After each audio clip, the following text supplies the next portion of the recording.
Gjatë vitit 2024, bankat kanë dhënë më shumë kredi ndaj sektorit privat se sa ndaj individëve. Shifrat tregojnë se 60% e kredisë është marrë nga bizneset dhe vetëm 40% nga qytetarët. Po për çfarë është përdorur kjo kredi?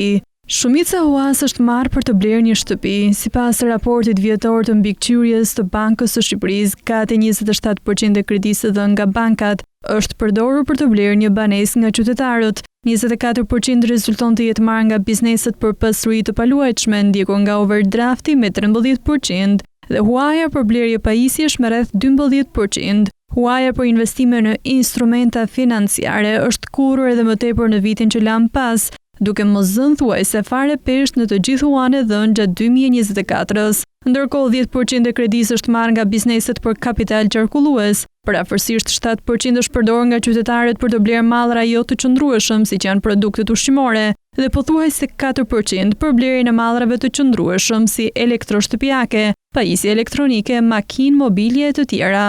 Rritin më të lartë gjatë vitit 2024 e ka pasur kredia dhënë individëve për mallra të qëndrueshëm, në cilën periudhë të 2024-s kanë dhënë bankat tregtare më shumë kredi. Në muajt mars dhe gusht 2024 është evidentuar rritja më e madhe e portofolit të kredisë me përkatësisht 14.2 miliard lek dhe 14.3 miliard lek.